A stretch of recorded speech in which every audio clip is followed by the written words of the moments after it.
আমি দৈনিক জনতা জমিন পত্রিকার প্রকাশক ও সম্পাদক জাভদ আলম কিরণ বলছি।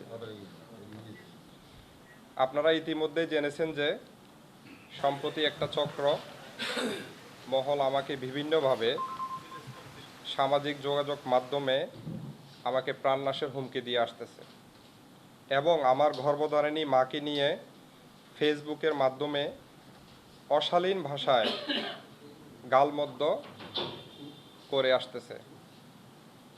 তারই প্রতিবাদে আমি আজকে আপনাদের সহযোগিতায় এই সংবাদ সম্মেলনের ডাক দিই। আপনাদের মাধ্যমে কিছু তথ্য দিচ্ছি আমি। গত বছরের 1 ডিসেম্বর 2025 সালে সর্বপ্রথম আমি ঢাকায় পল্টনে একটি কুচক্রী মহল দুর্বৃত্তের হামলার শিকার হই।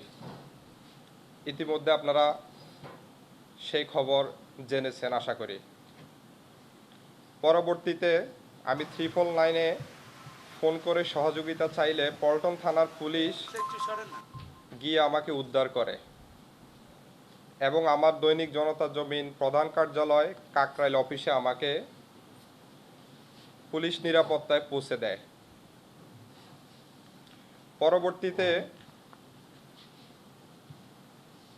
16 ডিসেম্বর 2025 সোনামুড়ি থানার দেওটি ইউনিয়নের ঘাসের খিলে একটা নাইট ফুটবল খেলার আয়োজন করা হয়। সে খেলায় আমাকে অতিথি হিসাবে আমন্ত্রণ করলে আমি ঢাকা থেকে এসে অংশগ্রহণ করি। সেখানেও আমাকে প্রাণনাশের চেষ্টা করলে আমি স্থানীয় মেম্বার বাড়িতে আশ্রয় নিয়ে সোনামুড়ি থানা পুলিশের সহযোগিতা কামনা করি। পরবর্তীতে সোনামুড়ি থানার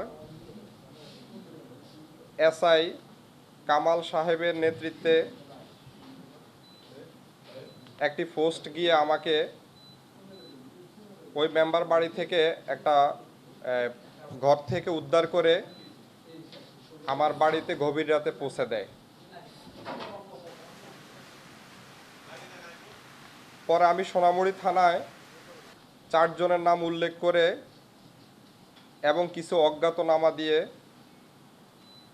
একটি জিডি দায়ের করি। কিন্তু অতি দুঃখের সাথে আপনাদেরকে জানানো যাচ্ছে যে আজকে 6 মাস পের হয়ে গেল আমি এই পর্যন্ত সোনামুড়ি থানার দায়ের করা জিডির কোনো প্রতিক্রিয়া পাইনি। কিন্তু আমার শত্রুরা তথা যে কুচক্রী মহল আমার পিছনে লেগেছে আমাকে যে কোনো সময় আমার যে কোনো ক্ষতি করার জন্য তারা প্রাণনাশের হুমকি দিয়ে যাচ্ছে। অতএব আমি মাননীয় প্রধানমন্ত্রী জনাব তারেক রহমান এবং আমাদের এমপি মহোদয় নোয়াখালী 1 আসনের সম্মানিত সংসদ সদস্য ব্যারিস্টার AM মাহবুবউদ্দিন খোকন ভাইয়ের দৃষ্টি আকর্ষণ করছি এবং আমি আমার পরিবার সহ বর্তমানে নিরাপত্তাহীনায় ভুগছি।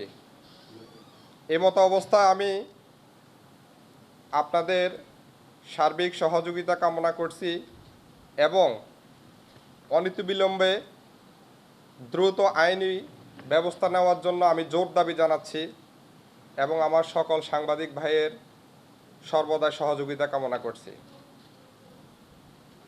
অর্থাৎ আমি আমার জিডিতে যে 4 জনকে নাম উল্লেখ করে জিডি করেছি তাদের সাথে আমার লেনদেন সংক্রান্ত বিষয় নিয়ে আমার ধারণা তারা আমাকে বিভিন্ন সময় ব্ল্যাকমেইল করার চেষ্টা করছে এবং বর্তমানে চলমান রয়েছে।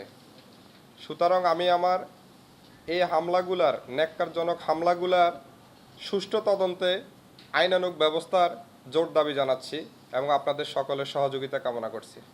যাদের বিরুদ্ধে অভিযোগগুলো রয়েছে তাদের নাম হচ্ছে, একজনের নাম শাহাদাত, আরেকজন হচ্ছে আমার গাড়ির ব্যক্তিগত ড্রাইভার ছিল নজরুল, এবং আরেকজন হচ্ছে আনোয়ার চেয়ারম্যান, আরেকজন হচ্ছে ফিরোজ।